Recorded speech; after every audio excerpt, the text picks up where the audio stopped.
Meu filho tirou nota baixa, meu Deus, ele não presta atenção em nada. O que eu posso fazer? Será que eu levo na psicóloga? Será que eu chamo uma professora particular? O que eu faço para ajudar meu filho? Você tem essas dúvidas? Então só vou te falar uma coisa, vai lá pegar seu cafezinho e vem sentar com a gente que o assunto vai fluir.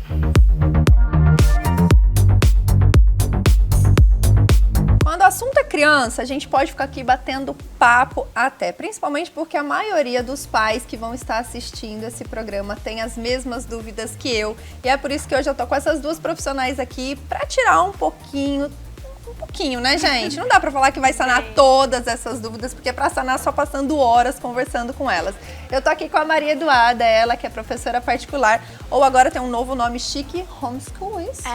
Agora é Tá orientadora vendo, de pais também. Olha que sensacional. E com a Thaís Anin, minha prima, gente, que é psicóloga e também fez uma especialização em neuropsicologia. Olha que sensacional. E a gente vai conversar um pouquinho sobre um assunto que tem assustado os pais, eu posso dizer por mim. Pós-pandemia, a gente até teve um programa, né, Duda, que você conversou, a questão do ensino, a questão da gente parar para pensar e falar, gente, meus filhos ficaram 2 anos em casa, embaixo das minhas asas, e agora praticamente 1 ano que voltaram para a escola. Eu não sei você, mas eu tenho compartilhado, pessoal, que eu tenho tido uma certa dificuldade com esse retorno às aulas, e eu acredito que assim como eu, muitos pais, né? Bom, se apresenta, Duda, fala um pouquinho de você e conta um pouquinho do feedback disso. Você está tendo dificuldade com isso? Sim. Bom, meu nome é Maria Eduarda, né? Eu sou professora particular e aí trabalho só com crianças, né, até 11 anos. E aí essa questão da dificuldade, né, que a Tá comentou, sobre essa questão de coordenação motora também, das crianças voltarem das aulas aí. Sempre falo que isso é difícil pra gente enquanto adulto, né, voltar aí pra essa rotina maluca, imaginem pras crianças, né. Então precisa de todo um trabalho nessa questão. E aí agora mais no tema, né, sobre essa questão da coordenação motora. Sim. Super presente nas crianças, né, tem criança que tá aí né? no 4º ano, 10 anos e não consegue pegar a tesoura ainda direito. Olha só, então, gente. E aí trabalha, tem a questão da autoestima, né? Insegurança, tudo isso. Tudo junto. E a Tá, prima, você como psicóloga infantil, você lida o dia inteiro com essas dificuldades dos pais, né? Aumentou, se apresenta pro pessoal, claro, mas aumentou essa procura? Tipo, os pais estão indo falar, Tá, pelo amor de Deus, me ajuda com meu filho. Olá, eu sou Thaís Anin, sou psicóloga infantil e neuropsicóloga.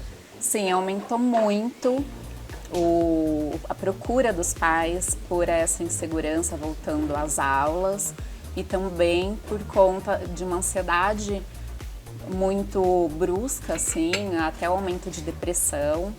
Então, o que mais tem chegado na clínica são queixas ligadas à ansiedade mesmo. Ou está relacionado com algum problema que a criança está vivendo dentro de casa, ou essa dificuldade que ela está encontrando na escola e não está conseguindo lidar, mas alguma parte da vida dela ela está com dificuldade, mas a maioria das vezes o problema é dentro de casa que reflete na escola. E uma coisa que eu sempre falo, pessoal, e eu até brinco muito disso quando eu vou levar o Dudu na aula particular e tal, é que os pais, eles precisam relaxar e começar a delegar. Porque a gente é autocrítico o tempo inteiro, né? Assim, eu sou mãe e o tempo todo a gente se pergunta o que eu tô fazendo de errado. E aí a Tá comentou agora, bom, geralmente é algum assunto ligado à casa, ligado à família, ligado talvez à estrutura social, porque querendo ou não, nossos filhos ficaram 2 anos enclausurados, né? E aí acabam tendo uma certa dificuldade em se relacionar novamente.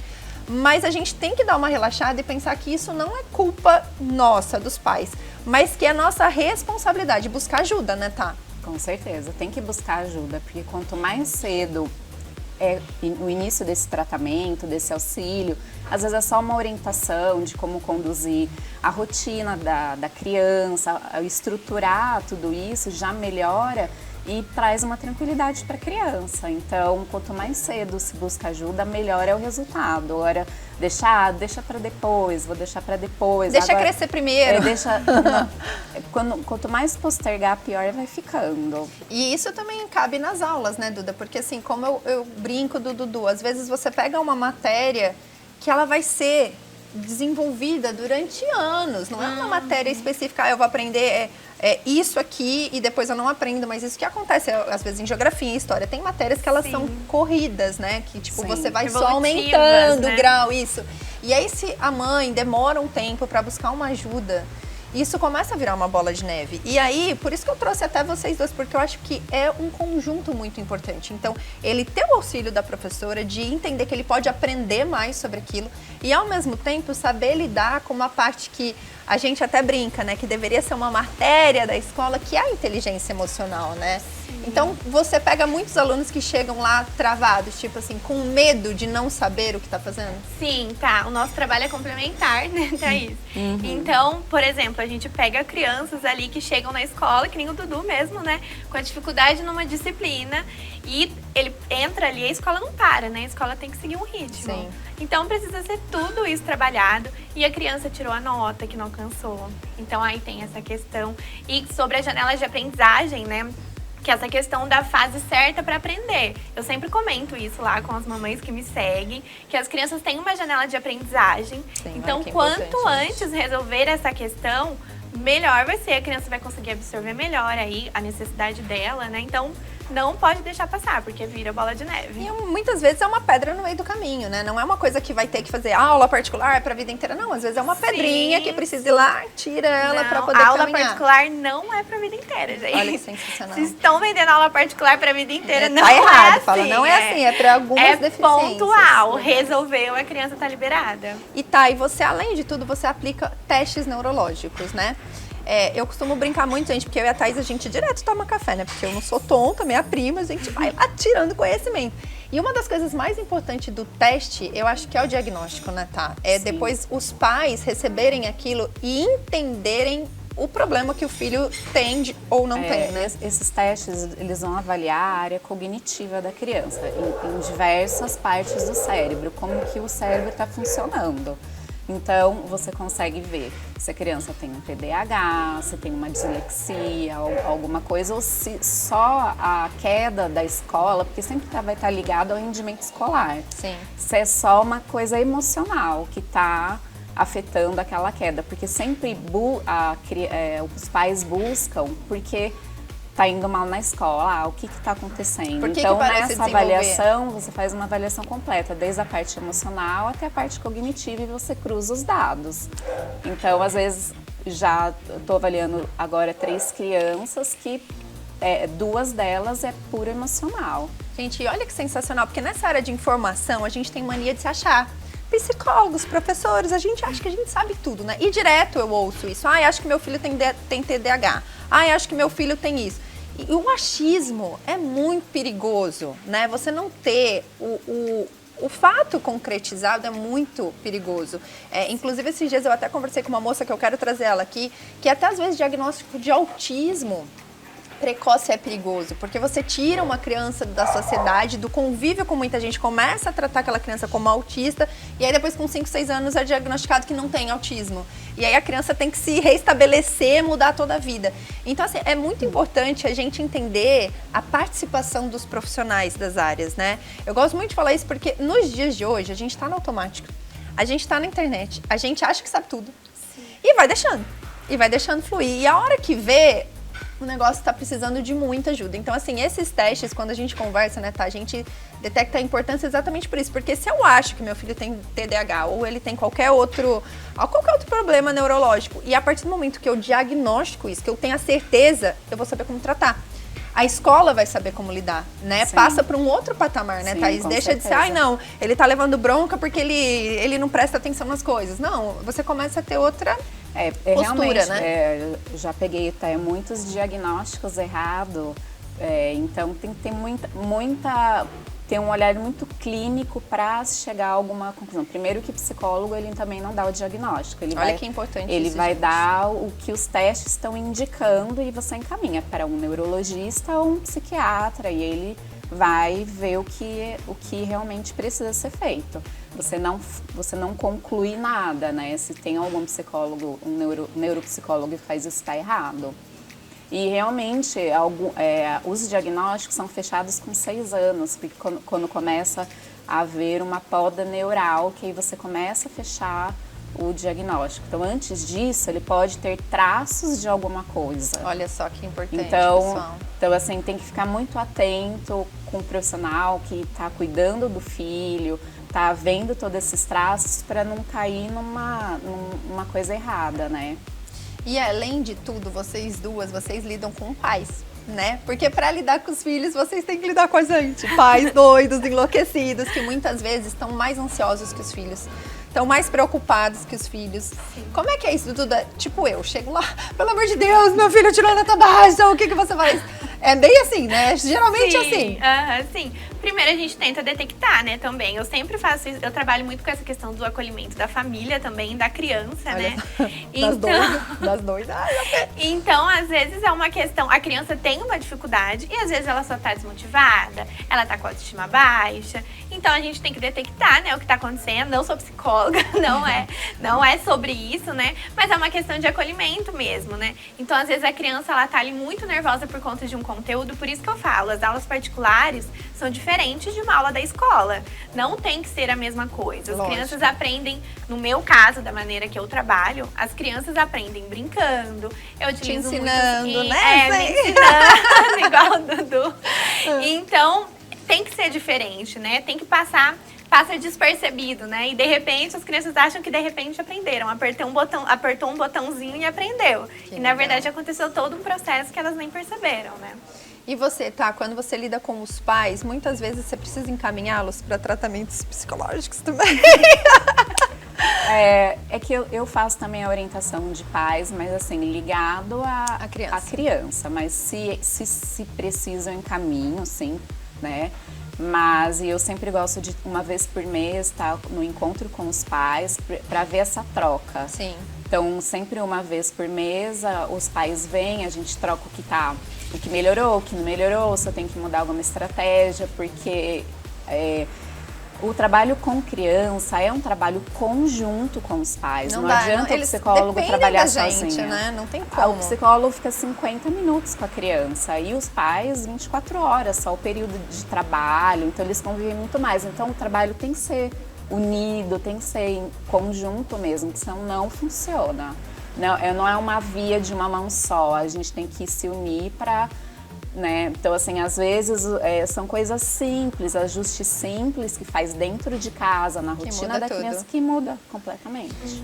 E aí, gente, uma coisa que eu acho que é muito importante a gente deixar também como mensagem é que a prevenção, ela ainda é a melhor opção, né? Então, eu queria que vocês, como profissionais, você falando um pouco de escola, de aprendizado, e você falando um pouco dos sintomas mesmo, como que nós, pais, dicas assim, olha, se o seu filho começou a apresentar isso, é hora de você acionar esse gatilho e procurar um profissional, para não deixar isso se espaçar, né? Então, seja numa parte de ansiedade, seja numa parte de falta de aprendizado. O que você daria de dica, Duda? Tipo, no aprendizado, olha, se o seu filho começou a despertar falta de interesse, tal, eu sei que você dá muitas dessas dicas no seu Instagram, mas vamos falar um pouquinho aqui. Qual que é a principal dica? Olha, seu filho fez isso daqui. Eu acho que o primeiro indicativo, né, disso tudo é o rendimento escolar, né? Não tem como. A gente sempre acaba se baseando nisso. Tá. E aí, rendimento caiu, já é um sinal de alerta. Falta de interesse, outro sinal de alerta. Pode ser uma questão tanto pedagógica, né, na parte escolar, quanto de autoestima dentro da escola, né, alguma coisa acontecendo. E tentar alterar o que a gente percebe, né, que nem tem muitas crianças que chegam, eu não consigo estudar, eu não sei estudar. A questão da tarefa também, Duda? Tipo Sim. assim, porque, vou ser sincera, nenhum dos meus filhos gosta de fazer tarefa, mas eu não julgo porque eu também não gostava. Então, eu tenho muito isso de pensar como eu era pra ver se isso é um problema ou é uma genética. Sim. Não, estudar não é legal, né? Depende, o que a gente gosta, a gente quer. Sim, mas... então, o que a gente gosta, é que nem eu, tem assuntos que eu pego pra estudar, nossa, que delícia, né? Alucinada, eu não quero parar de estudar, eu quero me trancar no quarto e ficar estudando. Mas não é tudo que a gente gosta, né? Sim. E mesmo quando a gente decide uma coisa que a gente gosta, tem coisa que a gente não gosta. E então, a gente tem que trabalhar questões que favoreçam. Então, por exemplo, a tarefa. Vamos tentar mudar, fazer uma gamificação na tarefa. Quem conseguir fazer, termina uma parte, o outro termina, depois a gente libera um bônus, então, pra quem terminar essa parte. Gente, vocês estão aí em casa, ela tá falando aqui, eu tô pensando, com que tempo? Vocês pensam isso também? Porque cada vez que alguém me dá uma dica, eu juro, eu acho sensacional, mas eu fico pensando, que horas que eu vou pensar num jogo Sim. Tem algum método, Delegando. tipo, pronto? Então, tem algum método pronto pra Delegando. isso, pra tarefa, por exemplo, que a gente pode encontrar? Uma dica, vai, quem tá aí assistindo, baixa isso aqui na internet, que é um joguinho, e você só imprime e põe lá. Porque uma vez eu vi, não lembro nem se foi você ou se foi outra pessoa que indicou, de pôr na geladeira. Ah, eu acho que foi a D. Então a D, isso, Sim. você mandou pra ela e ela postou. Então, tipo assim, alguma coisa que ajude os pais que não tem tanto tempo a ter esses métodos. Sim, sobre essa questão, assim, de tarefas, mas serve como um complemento, Entendi. nunca como só a tarefa, né? Aham. Então, o professor tem que ter passado esse conteúdo, a criança precisa ter feito o que precisa ser feito, e como complemento tem os jogos. Comentei com a Thay, inclusive, que tem o Kahoot, Ele o adora, Wordwall. inclusive. A gente fica jogando junto agora. Sim, o Wordwall. E aí, nessa questão, por exemplo, de letra cursiva agora, né? Que tem sido, assim, uma queixa dos professores. Total, gente. Total. Uma queixa dos professores e as crianças, né? Porque eles ficam ansiosíssimos para aprender letra cursiva, porque é letra de gente grande, e eles querem aprender. Então eu tenho um material também de letra cursiva, Que legal! que trabalha todas as questões sensoriais aí para grafomotricidade das crianças. Que legal, gente. E você, tá? Uma dica para os pais. Olha, se seu filho começou a apresentar esse sintoma, tá na hora de você procurar um psicólogo, tá na hora de a você... criança, ela apresenta queda escolar, como já foi falado, reflete muito, porque se a criança está com ansiedade ou alguma tristeza, ela tem dificuldade de se concentrar. Então, isso afeta no rendimento escolar. E ela apresenta muita irritabilidade, sem paciência para as coisas, problema para dormir, perde o interesse pelo que mais gostava, fica muito desanimado. Então, assim, a irritabilidade eu vejo que é o mais comum entre as crianças, né? E o rendimento escolar, os dois mais básicos. Então, tem que ficar atento nesses sintomas e ver o que pode estar causando isso, né? Sensacional. E aí, gente, pra gente fechar agora, uma dica que tem a ver com o momento que a gente está vivendo. Tudo para as crianças hoje é YouTube, tudo para as crianças hoje é videogame, tudo para as crianças hoje é celular. A gente até comentou isso no outro programa, que não dá para lutar, a gente tem que se aliar de alguma forma interessante. Você já deu a dica dos jogos, que eu acho que isso é sensacional. Às vezes eu chego em casa, o Dudu já quer, e eu falo, não, pega o Kahoot lá, vamos jogar um pouquinho, põe a matéria que você quer. Né? Porque é um aplicativo de estímulo mental, pelo menos, de alguma forma. Sim. Mas quais outras atividades você indicaria para a questão desse desenvolvimento motor, para a questão desse desenvolvimento que as crianças estão precisando? Porque pegar um celular e colocar num jogo não vai ajudar o desenvolvimento motor, mas o que você indica para os pais que falam, olha, meu filho tá difícil ali de escrever, tá difícil de... Antes de qualquer coisa, né, esse desenvolvimento motor da grafomotricidade, que é a expressão dela pela escrita, né, não é ela pontualmente escrever. Antes disso, tem todo um processo. Tá vendo, então, a gente? criança, ela precisa pular, correr, pular amarelinha, que pula de um pé só. Então, tem vários processos, né, antes da escrita mesmo, né? Sim. E aí, quando chega na escrita, tem, então, outras maneiras de estimular. Então, é recorte, passar em cima de pontilhado, é trabalhar com a questão sensorial. Então, massinha, giz de cera, giz de lousa. Uhum. Então, trabalhar com vários Com estímulos, tudo. né? Mas que o foco, o pontualmente ali, né? Seja essa questão da motricidade. Legal. E você, tá, uma dica para tirar essas crianças da tecnologia um pouco e trazer um pouco mais para nossa época, né? Que era tão gostoso quando a gente era criança, que a gente saía, ia pra rua e fazia várias coisas.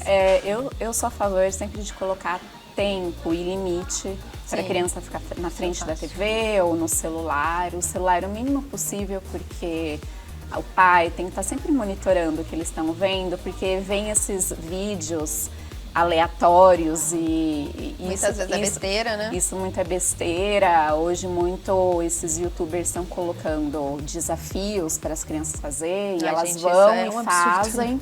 Eu tenho uma paciente que resolveu sumir de casa para fazer o desafio que o youtuber estava falando. Então, assim, e o pai e a mãe ficou procurando ela desesperadamente. Então, assim, céu, a que a ponto gente chegamos? tem que ficar atento ao que o seu filho está assistindo. Então, Sim.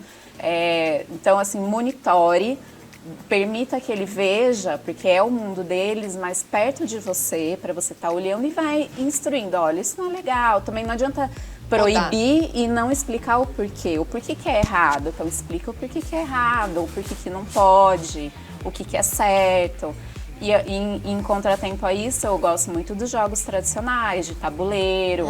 Procura colocar ele sempre numa atividade física, porque Sim, a esportes são atividade sensacionais, física, ela estimula a mesma área do cérebro que a aprendizagem. Então, você vai estar estimulando ele de uma forma divertida. Então, assim, um esporte...